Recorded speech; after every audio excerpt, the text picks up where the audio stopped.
Good morning. Good morning. How the devil are you all doing this fine day? Hope you're all fit and well. Good morning to any pillocks amongst us. You know who you are.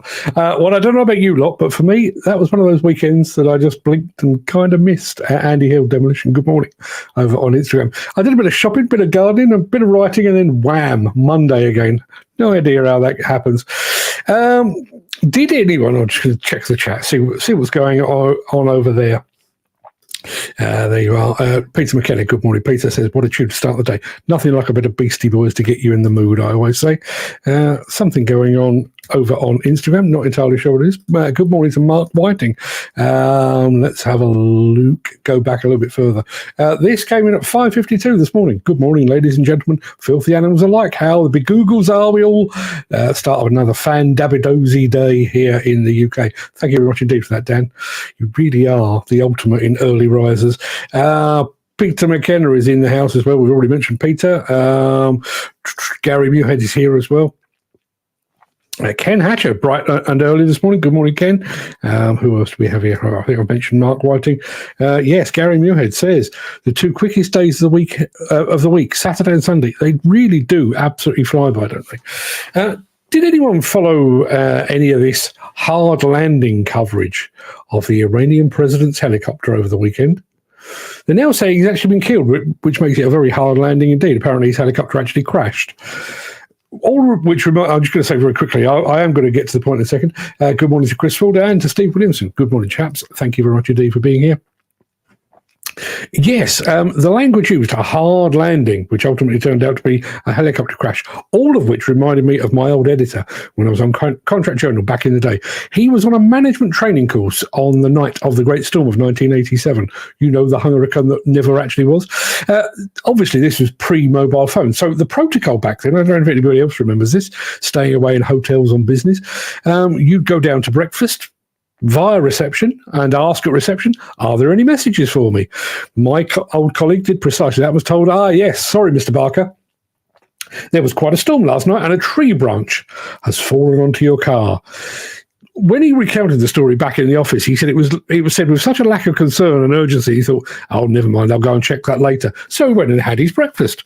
Having had his breakfast, he then went out to the car park and found that the branch that had fallen on his car was, in fact, an entire tree. And his full Sierra now stood roughly 2 feet tall at its highest point. Yeah, hard landing. Let's have a look. Peter McKenna has just said, at least it's a bank holiday next week. Not sure that's going to be helpful to me, to be perfectly honest, because I think, I can't actually remember exactly the dates, but I think I may be heading on off to Sweden on the bank holiday Monday. Can't really remember, but I'll keep you posted on that. So shall we crack on? I think we probably should. Without further ado, let me roll the intro, post the question of the day, and get this show on the road just as soon as I can find the right button to do so.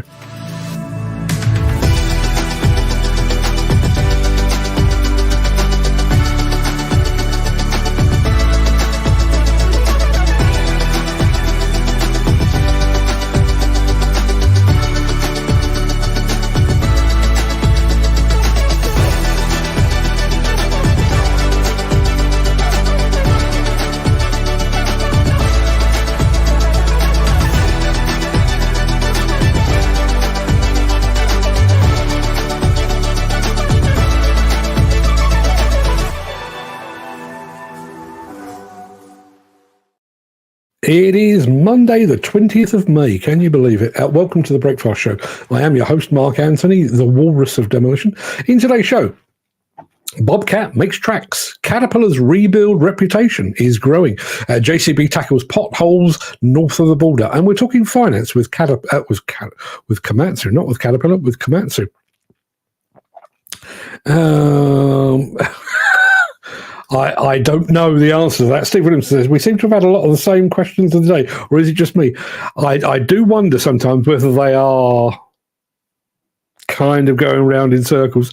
Not entirely sure. I'm going to take this one on the chin. It was suggested by Gary Muirhead, but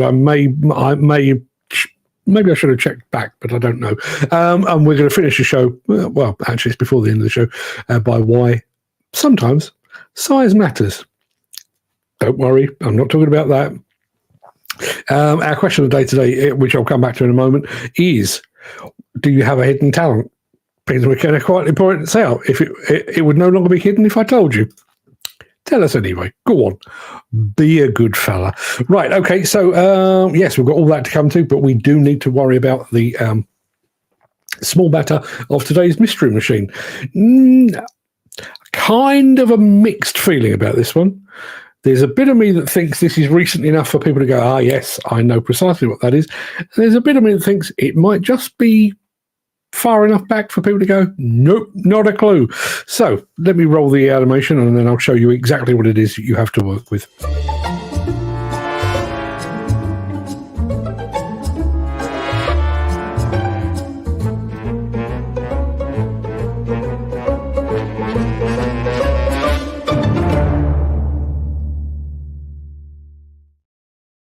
Yeah, I'm going to go back to the chat just very quickly. Chris Ford says, did we have a weekend? And next weekend, I've got a job while the factory is shut down. No rest for the wicked. Try being less wicked.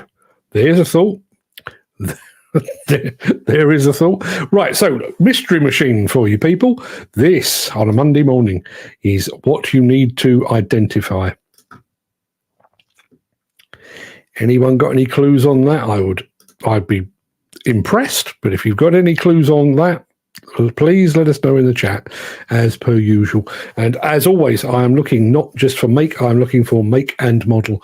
So don't tell me it's a 20-tonner. I don't care about that. I'm looking for make and model, and I'll be coming back to that in just a moment. But I do need to very quickly remind you of our question of the day, which may well be a rehash of a question of the day from previously.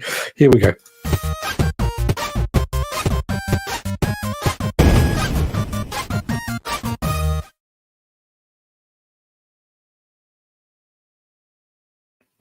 Yeah, simple as that. Our question of the day comes once again from Gary Muirhead, and his question is this: do you have a secret talent of which you are exceptionally proud? Personally, my ability to turn pretty much anything into a story is something I'm proud of, partly because it's a good way to remember things, but I've also a good way to pay the bills, basically. I wouldn't say it's a secret talent, because frankly, I put it out in the world. But what about you? Do we have any secret concert pianists among us? Are you a great cook or a baker? And I know one of you certainly is a good cook. Could you fashion a canoe from a fallen tree should the need arise? Let us know in the chat. Do you have a secret talent that you would like to share with us? Ken Hatter is saying he has lots of secret talents. I'm not sure if that means he's not going to share them with us. Peter McKenna is, Peter, turn your camera around, wiggle your ears for us. I'd like to see that on the show. There's not enough ear wiggling on the Breakfast show. Dan Cullen, even before I revealed what the mystery machine was today, is it a machine? He says. There we are. We've already had a few guesses, and I'm going to tell you. Let me put it on the screen. Dan Cullen is saying it's a mini digger. Maybe. Peter McKenna says a Kubota KX057-4. It is not. Gary Muirhead is going with the Pelljob LS2000. It is not. Steve Williamson is going with the Taguchi TB225. It is none of those things. So let me show you a little bit more just to keep you on track, literally on track. See what I did there? I don't just throw this stuff together, you know. So that's what you've got to work with. I'll come back to that in just a moment. But first, we do need to start the show proper. So here we go.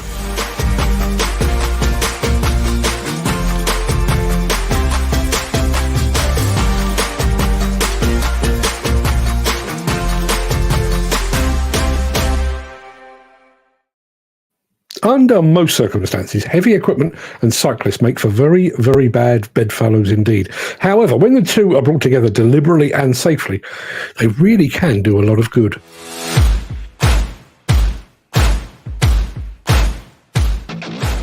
Being able to further build within our community and build more fun with Bobcat has been a big help, and that's going to go a long way with Radshare's mission to share the arts of fun. Yeah, I mean, they see the Bobcat equipment and they get excited. They know something cool is happening and something new is coming, and so there's this air of excitement. And not only is it saving our backs, but it's also getting people hyped. Radshare is all about access. So obviously it means getting people, bikes and helmets and the equipment that they need to get involved and get started with BMX. But also it's access to something that maybe they never have seen before. Steve and I have been riding our whole lives, and I think every day we apply something that we've learned through BMX, through this community, through this activity to our everyday life. One of the things that we like to do is put on events where like kids from the community get to interact with their favorite pros. It's not necessarily like a spectator and performer kind of dynamic. It's like the kids and the riders and all the pros, everyone's riding together, and we think that's something that makes like a pretty big impact on a young person's life. The public pump track has been there for a few years, and it was time for a renovation, and Bobcat generously donated some resources our way, and we were able to rebuild the entire course. BMX tracks and courses in general require a ton of maintenance, and Radshare is a volunteer organization, so having the Bobcat equipment has been crucial because we can get so much more done. We were able to get 4 weeks worth of work done in like 4 days, and using the equipment to build something that's sustainable and safe for, all the young people coming out, like that's pretty crucial.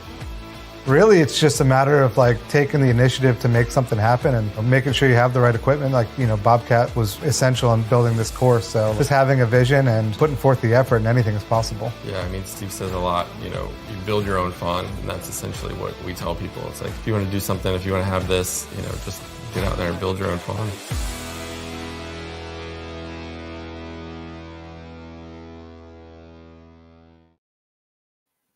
Yeah, hats off, I say, to the fine folks at Bobcat. Some good work there. Steve Williamson is saying, Bobcat have the best merchandise shop I've ever seen. And I am a proud owner of at least some of the stuff. It's out of reach, but I've got a very nice hat from the fine folks at Bobcat. Going back to our mystery machine, which currently looks like that. Steve Williamson is guessing it's a Sunward. It is not. Gary Muirhead has gone for the Wackenhorse and EX26. It is neither of those things. So let me show you a bit more. There you are. There's a bit of cab just to try and hone in on exactly what it is. Now, Dan Cullen says, a Nissan 3-tonner. Getting closer. We're definitely getting closer, but it is not. I'm telling you now, it is not. But we need make and model. Don't forget that. We do need make and model. Chris Ford is saying JCB 8014. It is not one of those. Now, obviously, we all make our own idle boasts. I do it all the time here on the show. But Peter McKenna boasted that he could wiggle his ears. I asked him for proof. He provided it. This is audience member Peter McKenna. Watch his right ear. He really can. Let me show you a little bit more just to keep you on track, literally on track. See what I did there? I just throw this stuff together, so that's what you've got to work with.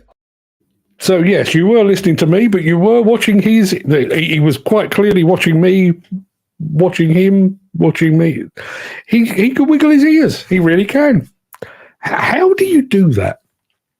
I often thought that about people, people that can do that, the weird sort of wavy thing with their tongue. For one thing, how did you find out you could do that? And for another thing,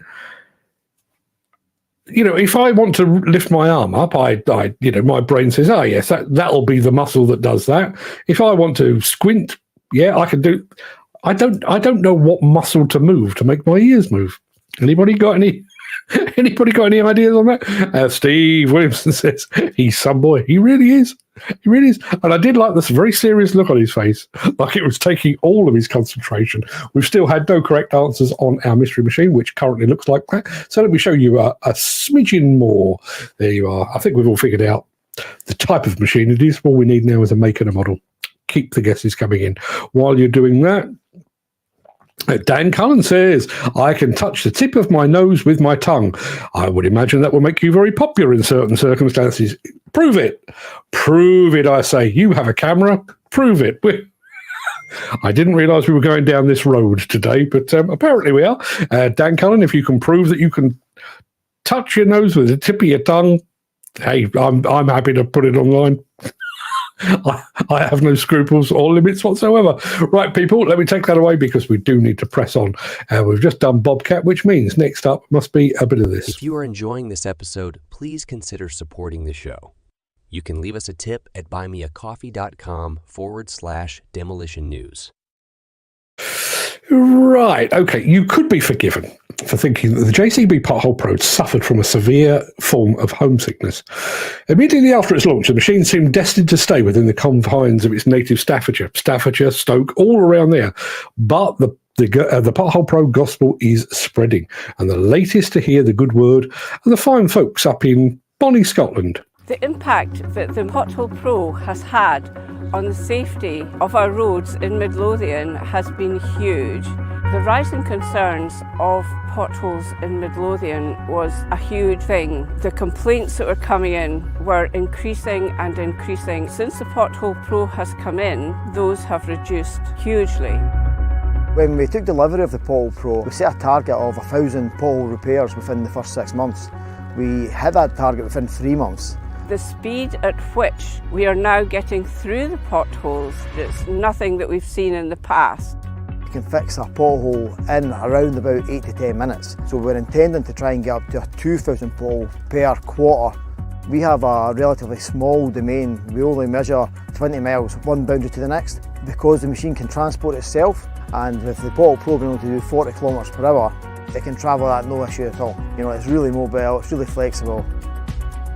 Midlothian is a rural county with a lot of unclassified roads which are narrow, sometimes down to 3 and 4 metres wide. When we have our roads blocked by trees coming down during storms, the Pothole Pro can get in there and clear the road very quickly. It's so versatile, we can get into tight spaces. The fact that it's got 4-wheel steer. From an operator's point of view, it's far greater because it takes the manual work out of the process. In terms of all the heavy lifting and the hand-arm vibration, that's been removed. Right from the word go, JCB have been fantastic. We've been supported every step of the way, ensured that we were comfortable and we were going to see value in the machine by giving us a 1 week free of charge demonstration, ensuring our staff knew how to use the applications and could actually fix potholes. Our streets are so much better. The biggest piece of criticism we've had is that we don't have two, so there's a real desire to see more of it. It's certainly been a very good change for us.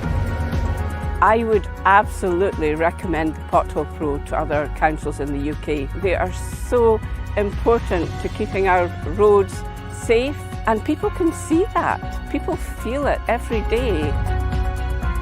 The complaints that I'm now getting is, why is the Pothole Pro not in my street, and when will it be in my street?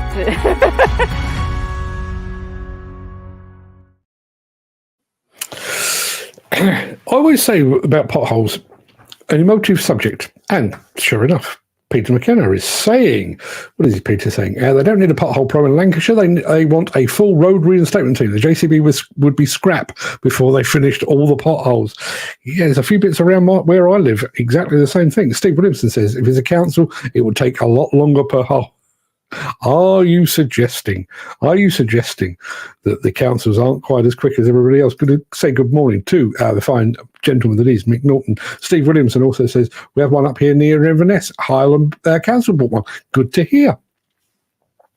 I realise it's nothing revolutionary. I realise they've had the, what did they used to call it, the pothole master or something like that? Just a couple of additional bits and pieces on an old backhoe loader, but hey, it's British built. I'd like to see it going out there. Griswold says, be buggered if I can wiggle my ears, but my dog's good at it, and he really makes me jealous when he licks his paws, I'm sure is where he was going with that, his paws. Now, Peter McKenna, I will come back to the mystery machine in just a moment. He says he can cross and uncross his fingers unaided. He also goes on to say that the video is also on WhatsApp. So I took a look, and he means that. He means the ability to cross and uncross your, I don't know if you can see that particularly well. I don't think that's a talent, because I can do it as well, and I am desperately untalented. So anybody else got any... I'm not even sure I'd consider that a talent, but if anybody's got any secret talents, I'd love to hear from you. We do need to go back to the mystery machine because we've had some further guesses. I think Steve has gone for the Yanmar. He's gone for the Yanmar B12. That's Dan Cullen. Steve has then gone for the Komatsu PC60. Peter McKenna has gone for the Kobelco SK60.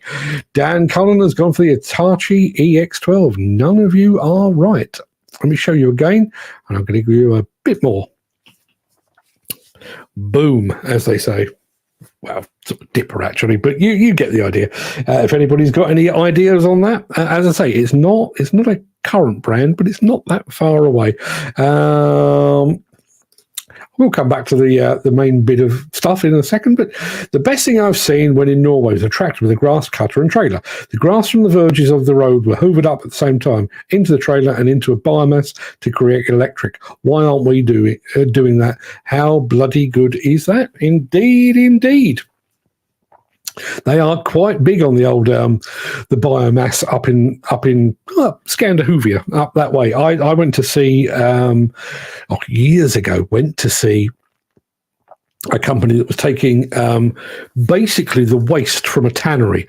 So animal skins, they'd cut off all the unpleasantness, and they were storing that, and they were using that. The methane from that was powering Caterpillar engines to provide what they refer to as combined heat and power. So they run these massive engines, I mean bigger than the room I'm in, run these massive engines to produce electricity, but then they've got a cooling jacket around them, and that produces hot water, and that is sent out to schools, houses, and so on down. All very clever. Adrian Rogers, good morning, Mr. Rogers, has suggested that our mystery machine is an Airman AX19. It is not. Peter McKenna, he's into the wiggling this morning. He can wiggle his ankle without moving his foot. I have a funny, I've not seen the video on WhatsApp. I have a funny feeling it's not an actual foot. I mean, it is, but it isn't. Mick Norton says, question of the day, rumours that I can stick my finger up my arse and balance on my elbow are untrue. As I've said to Peter and to Dan Cullen, prove it. Please don't send me the video of that. That would be horrendous. Still, nobody's got the mystery machine, so just a little bit more. Here we go. That's what you've got to work with. Keep the guesses coming in. Look forward to hearing from you, because while you're doing that, I need to do a bit of this.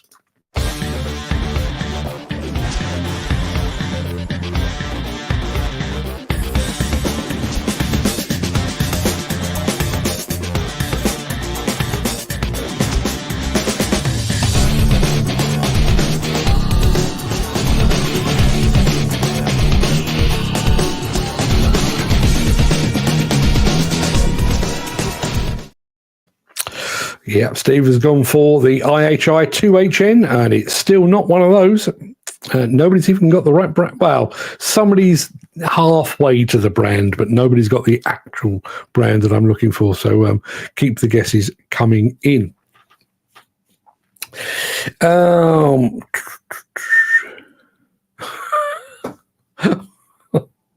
Where does he come up with this stuff? Mick Norton says, question of the day, on a serious side, I can bottle goldfish farts for spirit levels.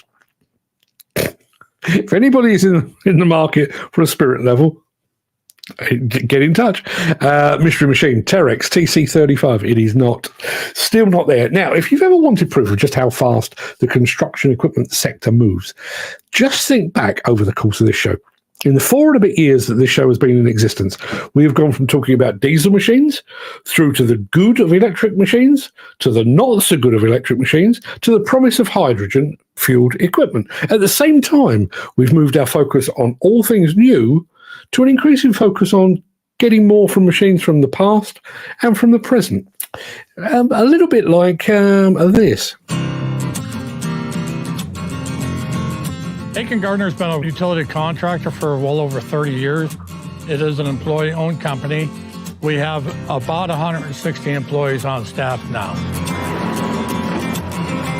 As long as I've been with Aiken Gardner, we've used Empire Machinery as our rental contact, new purchases, parts purchases. We just built a relationship. We were having some conversation about the condition of our 613 scraper. Through the conversations, talk of the certified rebuilds came up. This being a 16-year-old machine, the options are new, used, or rebuild. We showed them the value aspect.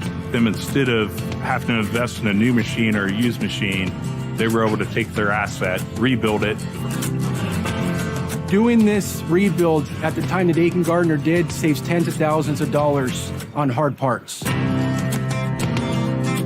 The first step is a conversation with the client, and once it gets here to the service department, we perform an incoming inspection. Then we bring the client in for the walkthrough. The client comes in and says, yep, do this, do this, do this. And then we start the assembly process. 99% of the stuff we do on this campus. That's why we have all these component shops where we can capture all of that. When we assemble the machine, we have various different checkpoints throughout that for quality control. We test and adjust per Caterpillar specs. It goes into the paint booth, it gets a like new paint job, then it's ready to ship. Rebuild process has been simple for us. Empire took off with it, kept us informed every step of the way. Just a lot of good quality workmanship coming out of their shop. Walking in there today and actually seeing that it is exactly just as new as it was as the day we bought it was amazing to me.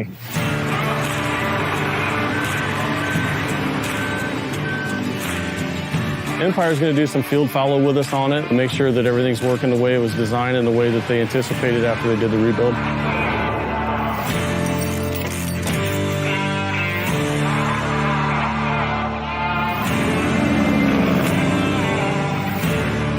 When that machine is shipped to the client, we send our quality control team with that tractor so he can watch that thing run for roughly 8 hours.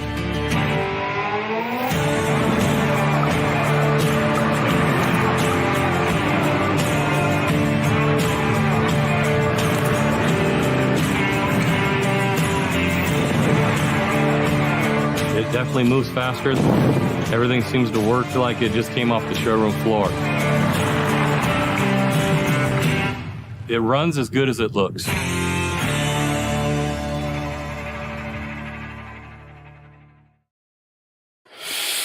have a funny feeling we are going to be talking about machine rebuilds a lot more in the near future.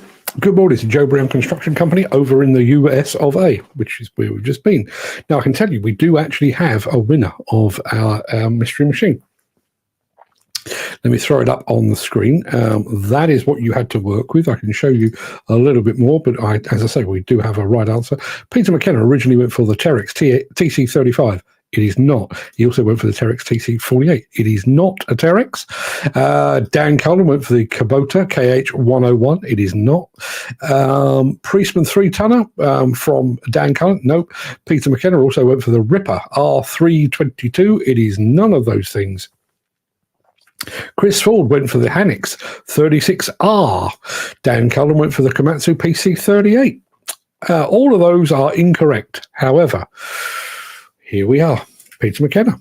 Absolutely on the money. It is a Hannix H50C. That's exactly what it is. And I can prove it just by playing it there. There you are.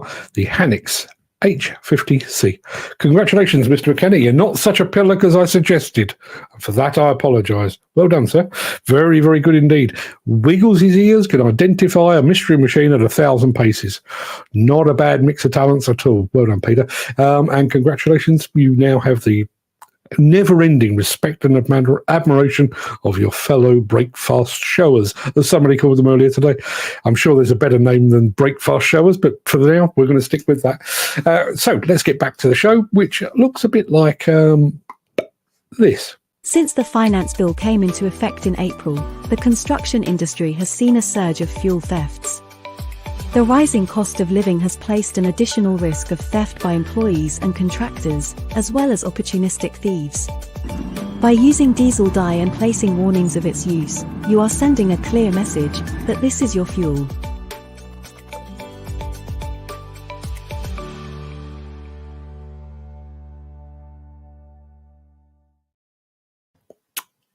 There's Dan Cullen saying, well done, Pedro. And there's Pedro himself taking a bow. Well deserved.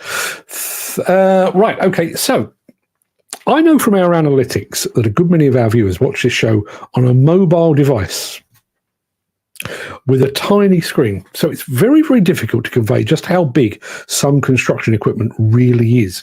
However, I stumbled across a very simple animation that puts the size of some machines into perspective. Take a look at this.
really illuminating that, I thought, particularly when you get the perspective right at the very end, just how small, literally like a backhoe loader, way, way, way, way, way in the distance.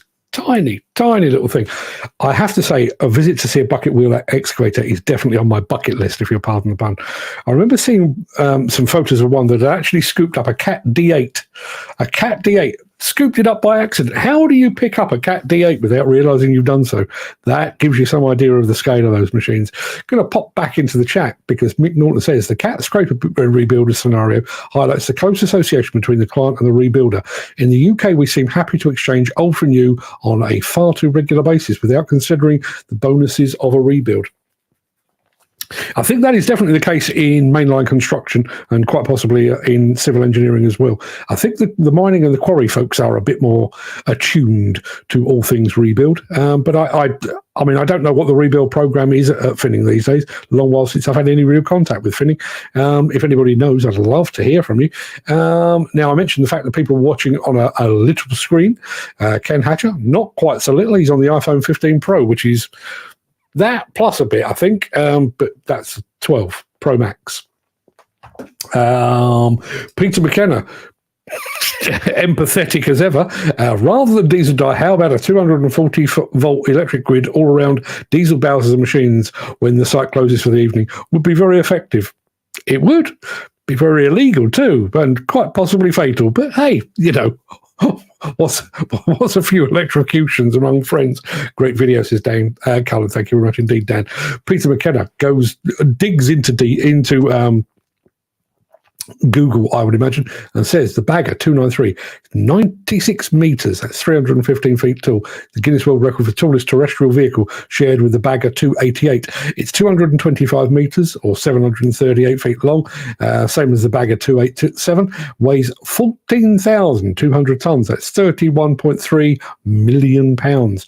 Requires 5 people to operate it. It's powered by an external power source, providing 16.56 megawatts. The bucket wheel itself is over 21 meters, 70 feet in diameter, with 18 buckets. Each of them can hold over 15 cubic meters.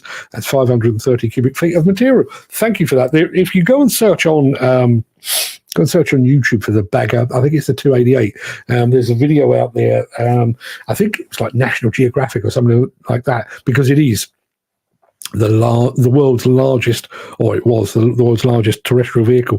And my mate Mike Wolf from World Highways, he used to be on World Mining Equipment. He is actually in the video talking about it all.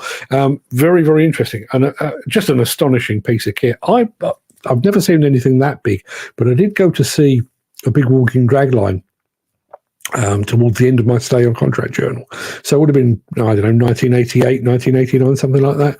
And it was not long before this walking drag line was about to be chopped down and sent off overseas or whatever it might be. And they said, would you like to see the engine? I said, yes, I'd love to see the engine. It wasn't an engine, it was an engine room. 3 of us walked in. No, it wasn't a case of lifting the bonnet. It was opening the door, walking down a short corridor, and we were in the engine room, like a battleship or something. Peter McKenna is watching on a 55-inch 4K TV. Oh my lord! I bet I look glorious this morning on virtually no sleep and no weekend. Can you see my paws? I've been working on them. You don't know. You have no idea how much work it takes to look this rough. 10 o'clock in the morning. Yes, shall we crack on? I do need to remove that because that's going to clog things up otherwise. Let me move on with a little bit of this.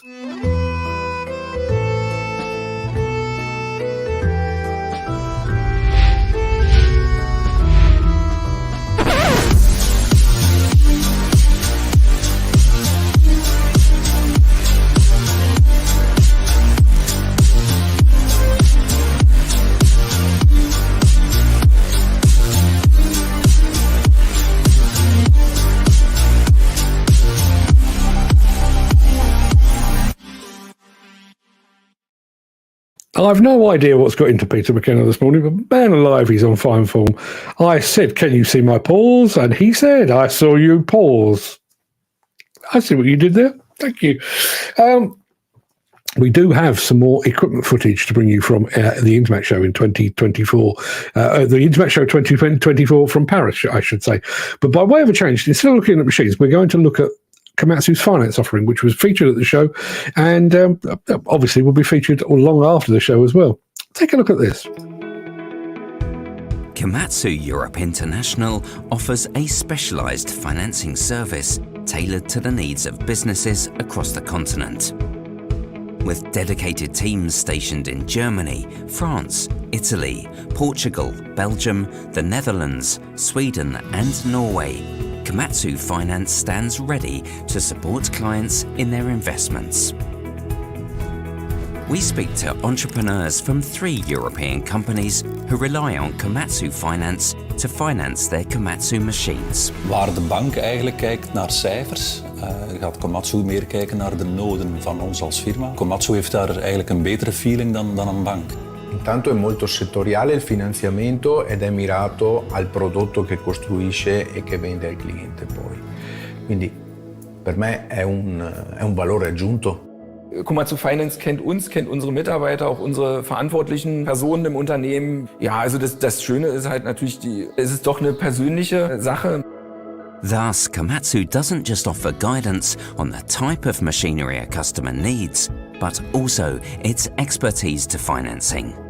The synergy between entrepreneurs, Komatsu's expertise in machinery, and its financial services opens perspectives for investing in customer success together.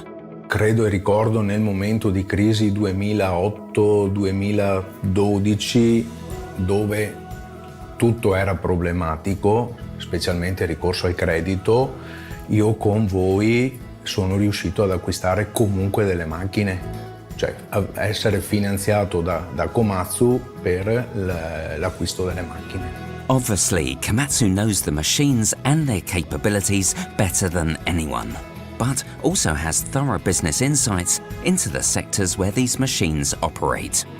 This provides a comprehensive and realistic understanding of each customer's needs, creating value together. Diciamo che mi considero non un numero con voi rispetto a una banca tradizionale. Insofern ist das für uns die größtmögliche Flexibilität, die man uns bieten kann, von der wir Gebrauch machen. Wij luisteren ook naar onze mensen in de field. Als we de vergelijking maken, dan komen ze er toch als ergonomisch een van de betere toestellen uit. Dus ook dat heeft een rol gespeeld, naast het financiële plaatje. Für uns ist es halt der große Vorteil, dass wir uns auf den Markt mit diesem Angebot besser einstellen können.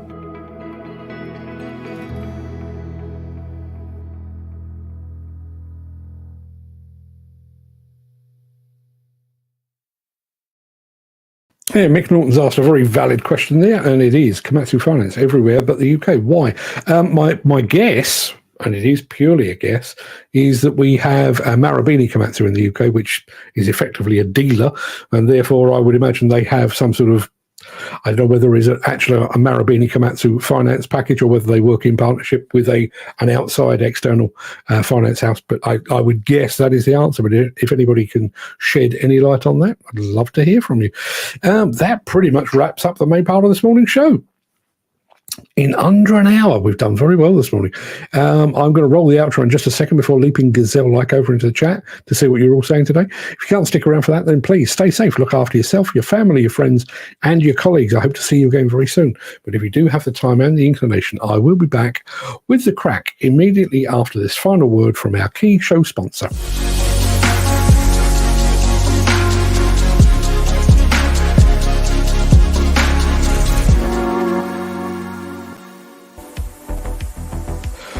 Right, I've got a bit of music in the background. Let's take it down a little bit more than that. How are we all doing this morning? Do you know one of the things that occurred to me this morning? While I was stood in the shower, actually, which is where I do some of my best thinking. It doesn't last very long, but it's where I do some of my best thinking. The original idea behind this show was driven very much by the fact that I couldn't produce a magazine. I won't bore you, but, you know, COVID, returned from ConExpo, couldn't produce a magazine, so decided to start this show. I started the forerunner to this show, and then obviously it evolved into this show. That was part of the story, but the other part of the story was the fact that a lot of what I do has traditionally been done out of spite, revenge, competitiveness. There are people in the industry that have, over a course of years and in some cases decades, have done their very level best to drive me out of the business or drive me out of business entirely. And I used to get up each morning angry and bitter and filled with rage, and that's what fueled me. Woke up this morning, got in the shower, and realised I don't actually have that anymore. And I think part of it is the fact that I get to chew things over with you lot, and I think also the fact that we've now gone so far beyond those minor irrelevant individuals. Doesn't matter anymore. I don't know where we are actually. Let me just have a quick look. Yes, our YouTube channel. Not that it matters. You know, it's only a vanity metric. So you know, I'm not going to get too carried away with it. But our so-called rival has about 400. I don't mean 400,000. I mean 400 subscribers on Instagram. As of right now, ours has 106,127. And I can tell you, in the last 48 hours, we have been viewed 584,622 times, which equates to 23,000 hours of people watching our videos. So whereas I used to get up and think I've got to keep pushing and keep pushing and keep pushing because those buggers are nipping away at my heels. Gone. They're so far behind, it's not even worth worrying about. Yes, going to go back to the story I was telling at the start. I'm sure you've all seen this coverage of this Iranian president, I think he is, who is now believed to be dead. The initial reports were that his helicopter had a hard landing. It now appears that his helicopter had a crash landing, and by all accounts, he is now feared dead. Just reminded me of a story of my old editor, a guy called Adrian Barker, sadly no longer with us, who was told one breakfast time that a branch had fallen on his car, and literally, I mean, his car, I can't even do the demonstration, but his car ended up about yay tall, and I'm sat down at the moment, so it absolutely squashed flat, complete write-off. And the receptionist said, Mr. Barker, a branch fell on your car in the night. Just the greatest understatement ever. Who is the main rival you refer to? It's what I refer to as the worthy advertiser. I will not name them here because they don't deserve it. They have no place in the industry, and they certainly have no place on this show. So they're based down Sussex way, and they're a long way back. Not even worth talking about. But yeah, as I say, it's there are others. You know, there are other individuals within the industry, not even in the publishing industry, but within the demolition and construction industry, who have done their level best to basically see me to the exit. Not going to happen, people.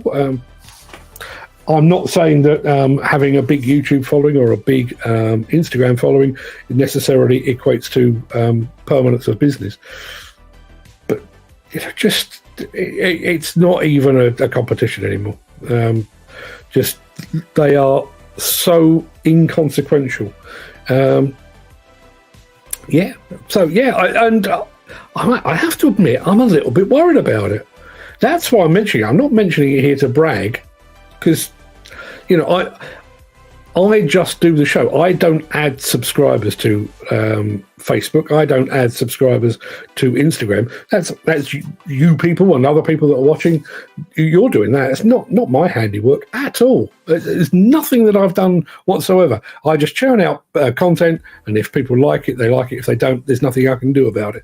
So I'm not claiming any great victory here, but my concern now is I've got to hear sort of 4 and a bit years based on spite and vengeance and piss and vinegar. I haven't got that anymore. I've got to find something else to go at. And I think the reason it bothers me is the fact that that's how we built Instagram. When I first started taking Instagram seriously, there was another channel out there called Demolition Daily, I think they were called, and they had an astonishing 20,000 followers. And at the time, I had about 400. And they were so far ahead of me. It was like, well, it's just insurmountable. There's no way. And I think we caught them within about 3 or 4 months, and then overtook them. I'm not even sure if that channel exists anymore. And we're sat at 150,000 or thereabouts. But yeah, that first 3-6 months, and it was driven, as I say, by it was fueled by anger, is what it was, and now I don't have that anymore. Peter McKenna says, "Get over it. You're growing, pal, and you deserve it." Thank you, Peter. That's very. Listen, this could all go away tomorrow. Let's be absolutely honest. One of the concerns, and Steve Williamson, I'm looking at you here. This is one of the concerns that I think a lot of people have in this business, or in this part of the business, in content creation and influencer and all that sort of stuff. We've largely built our empires on rented land. Now, I'm quite fortunate. I've got a subscriber list on both Demolition News and on Demolition Insider. So even if Instagram folded tomorrow, even if YouTube banned me altogether, it wouldn't really bother me that much because I've got direct access to those people anyway. So I'm not that bothered about it. But, you build on Instagram. Instagram could fold tomorrow. YouTube could change its algorithm and ban me tomorrow. Thankfully, it wouldn't affect me a great deal, but it would affect an awful lot of people. So beware of that. Join me on my groups, Mark. Dan, I thank you for your invite. I have enough on my plate without that. Do you know, and I've mentioned this before, and I'll say it again, and please don't take this personally. I've now got my iPhone set to switch to Do Not Disturb at 9:30 every night, because our WhatsApp group often goes on the entire night. And I'm a man of a certain age, and if I'm not getting up for my bladder, I'm getting up to listen to what you lot are saying. I can't be doing that. All right, I just fall asleep at the wheel. There's a conversation going on over on Instagram. Mostly Diggers Garvin says, "I'm only here to see the hats." Can I do? It will take a while for it to land with you guys. That's a few of the hats right there. Now we're going to find out where I was before. That's the hats for you. Blair and the Digger Driver is here as well. Thank you very much indeed for joining us. Always welcome you are, sir. Tell Dan to post a link to the show on all his groups. You probably get a few thousand more subscribers. I wouldn't mind a few more subscribers. Dan, if you're paying attention. In fairness to Dan, he is very, very good. He often sends out blasts to tell people to tune in. Not as impressive as Dan's collection. That's not even half. There's a whole heap of them down there. I don't know how far we got. Only about halfway. There's another line of them up that side as well. And there's others here. That's my old one, and they're here. There's some under the desk. I have not got as many as Dan, but I've got more than I'm showing. Speaking of which, we do need to go back to the question of the day, which is, what was it? It was a secret talent. That was what it was. Mick Norton says, good thing about your show is the current topical debate, the humour, and the wider audience involvement. Yeah, imagine if this show had no audience involvement. Man alive, that would be dull. Just me sat here playing videos and talking to myself. That would be as dull as it. I don't think even I'd tune into that. Even as a host, I don't think I'd bother. All of the good stuff. And I know it's a cliche and everything else, but seriously, all of what is best about this show doesn't go that way or that way. It comes that way. This show has taught me so much and introduced me to so many people. Honestly, I'm incredibly grateful. Let's have a look. Yeah, would definitely be off-putting. Yes, it would. Couldn't you? Might do that one day. Just turn off the chat and just sit here and talk to myself. To be perfectly honest, when the show has ended, I kind of do that anyway. But man, that would be dull. Right, back to the beginning. First off the mark this morning, 5:52 this morning was Dan Cullen. I'm going to rattle through these very quickly just to give everybody their name check. There we are. There's another one there. There's another one. Mark Whiting. What a tune to start the day. Yeah, I am trying to mix up the intros a little bit. I've got 2 or 3 now that I alternate between, but nothing like a bit of the Beastie Boys. The quickest 2 days of the week, Saturday and Sunday. It really did feel like that this week. As I say, did a bit of gardening, did a bit of writing. I'm working on a thing, actually, about safety. Yeah, health and safety, but also speed. I'll probably get it done for this time next week, I would imagine. But I've been trying. It's something that's been bugging me in the back of my head. Think about, and I'm going to do this from a demolition perspective because that's where I'm most comfortable. Demolition contractor gets himself on a tender list and is then bidding for a job. Okay, so first of all, in some instances there's an invitation to tender. So you fill in all the documentation and you do so very, very slowly. You're very meticulous and you do so very, very slowly to make sure you've got all the answers correct and everything's in the right order and everything else. And then potentially you're invited to a walk around. So you go along and you analyse that building from every single angle. What's the best? Should this be imploded? Should we do it top down? Should it be high reach? Combinations thereof. All of that is analysed over a period of days, weeks, possibly months. You then submit your bid, and the bids are compared in a very thorough, slow-moving way, and then the client says, "Okay, we've awarded you the job. We need to negotiate this bit here and this bit there. We need your pre-qualification questionnaire." So once again, somebody is very slow, meticulous, fills in their forms and everything else, and then the project starts, and all fucking hell breaks loose. We've gone from slowly meticulous to, we want this done yesterday. Why is this not complete? Get it done. That's a whip, by the way. Yes, all of those things. Is that good for safety? Is that good for safety? My contention is it is not. Now, we've had a message here from Isoud Delawala. I'm not entirely sure where our friend Mr. I'm assuming Mr. Delawala is, but he says, we are doing a live high-reach demolition. Where in the world are you? Can you send me some video? I'd love to feature it on the show. So yes, going back to my article that I'm working on at the moment, it is about that. Think about this.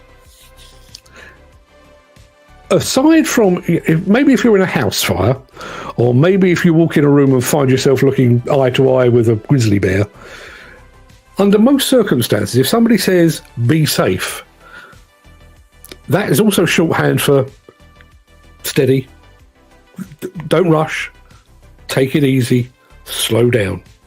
Am I right? And yeah, in construction circles, a demolition contractor will tell their client, "Oh, this job right here, this is going to take a week or a month or 6 months or 2 years." And you know full well the moment they put on hard hats and put boots on the ground, the client will want it done in less time. Lou Carnish just joined us over on Instagram. Morning, Lou. And our friend Mr. Delawala is actually in Mumbai in India. We'd love to see a bit of Indian demolition. A bit of Indian high-reach demolition would make my morning. Mr. Delawala, please aim a camera at your high-reach demolition. Make it as steady as you possibly can, and I will gladly feature you on the show. Thank you very much indeed for being here. Yes, the Worthing Advertiser speaking to its 400 subscribers, and here we are conversing with our friends in the subcontinent.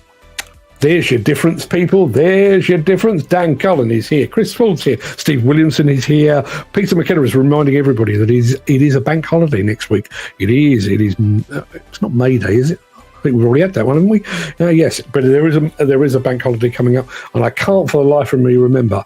I'm going to Eskilstuna with Volvo, and we may be tagging on an extra day to go and do something else. I'll keep you posted on that as well.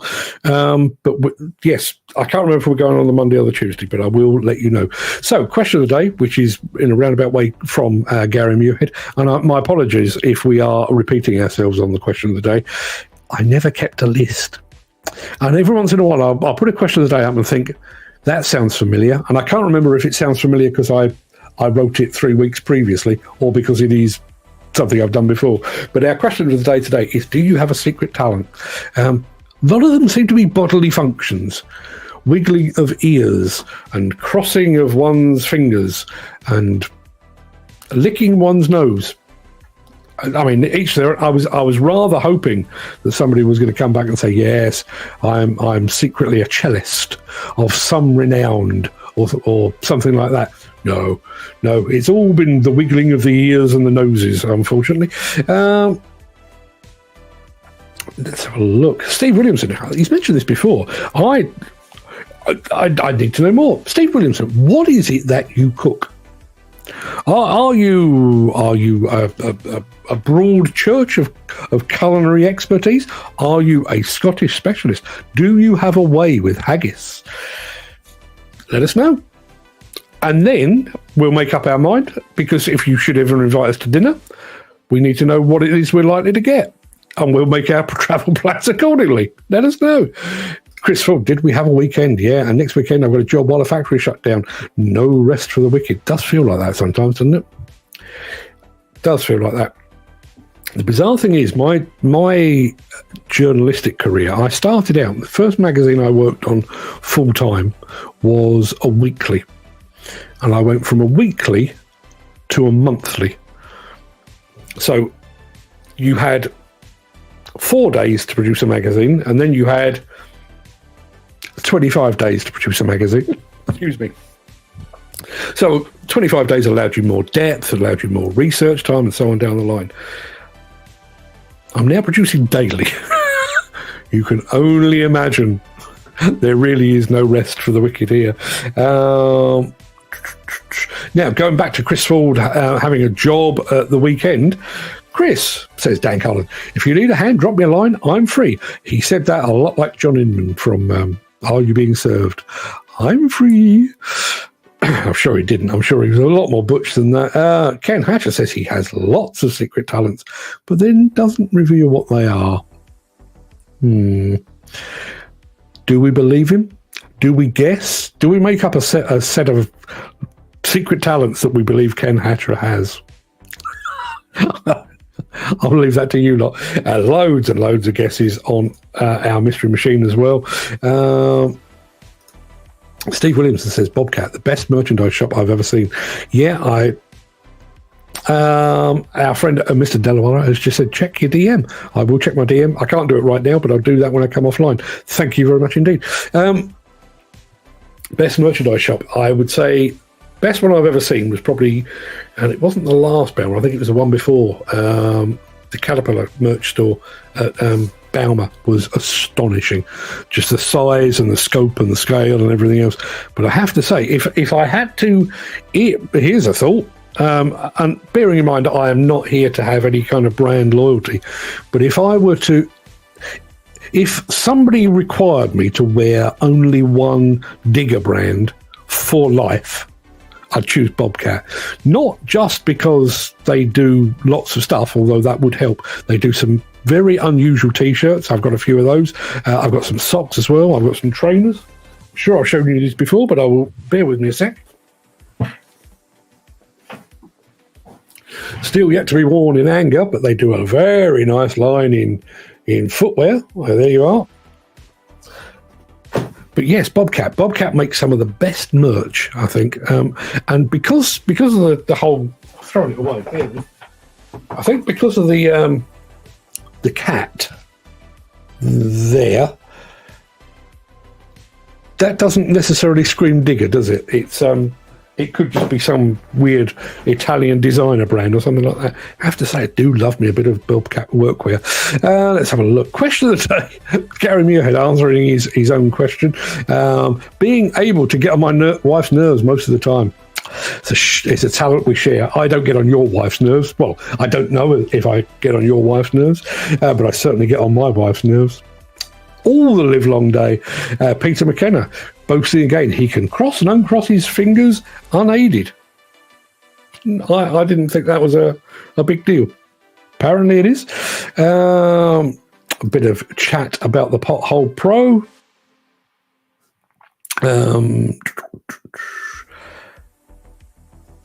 What else have we got here? I'm going to go down to the end of the chat.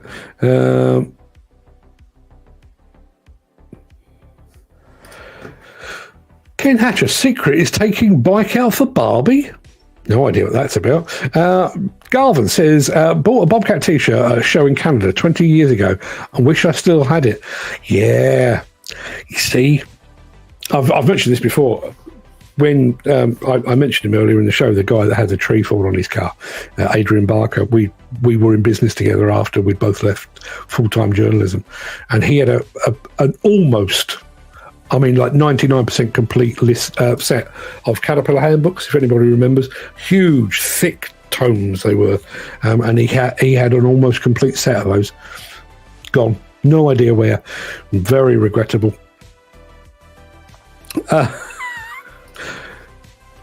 Good one for question of the day, Mark. Have you stolen a street sign before?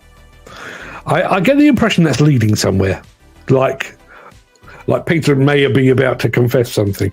I have never done that. I can tell you I've never done that. But one thing I did do, and genuinely no recollection of it, my local pub, when I was 15, don't judge me, it was a different time, but when I was about 15, 16, my local pub was about a quarter of a mile up the road, and my best mate lived the other side of it. So, you know, our own, you know, our kids are on their phone all the time. We were not like that. The phone call between me and my mate Bruce was, "Hello, mate, pub? Yeah, see you later." That was it. That was the conversation. So we'd go to this pub. Made my way home one evening, filled to the brim, as I recall, with Foster's Lager and feeling no pain. Got into bed, tucked myself up, woke up the following morning. Wouldn't say I had a hangover, but I wasn't feeling the best. It was like, oh, God. What? Why is my room flashing yellow? And I brought home with me not just the flashing beacon from the roadworks. I brought home the pole upon which it was standing. Apparently, at 2 o'clock in the morning, I felt like I might need it. Question of the day: how many times have you ended up in a skip? This is Garvin. Twice. Slept in one once. I had a mate, which was a weird one. It was a guy called David Traherne. Morning, David, if you're watching, if you should happen to be watching. I haven't seen you for ages, and I do miss you. David Traherne was on a rival magazine. Very hard-nosed journalist, very good at his job, got on everyone's nerves as a result. But I liked him. I liked him a lot. He was really good fun away from work. So we went out on the lash more than a few times. And I remember we went up west once. That's London to those that are the uninitiated. Went out on the lash back in the days when not only was I a drinker, but I was a semi-professional drinker.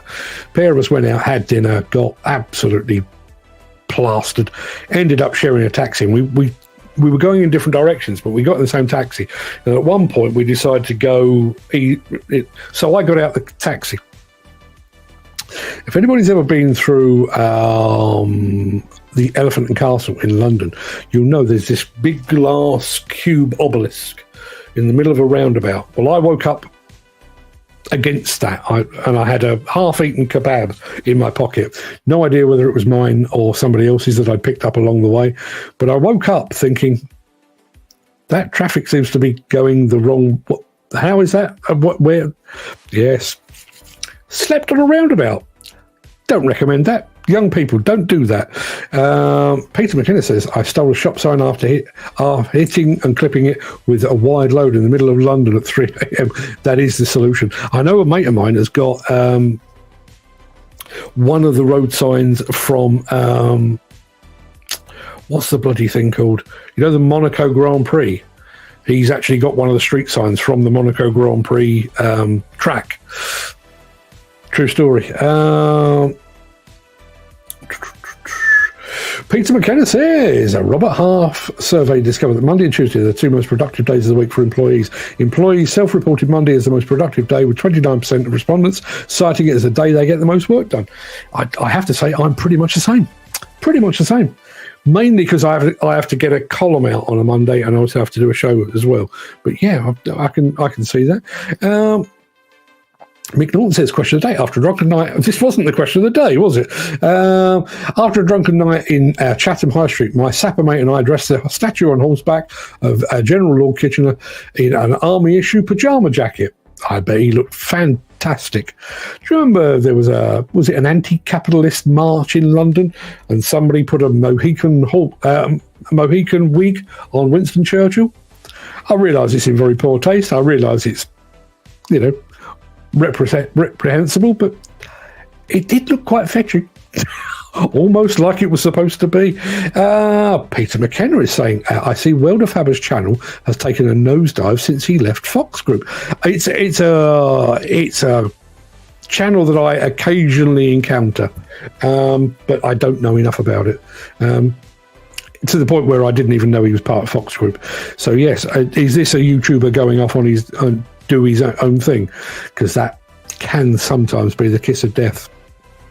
It's one of the issues I have, or one of the concerns I have for those that are of the influencer mindset. It's all very well while you've got instant access to machines of a certain brand, and that brand is paying you to say pleasant things about them. But what if your boss decides to change and you no longer have access to that very thing that you were being paid to promote? So it's a bit of a concern. Chris Ford, any hidden talents? Not that I'm aware of. Maybe we should ask each other. What do you believe each other's hidden talents could possibly be? I'm going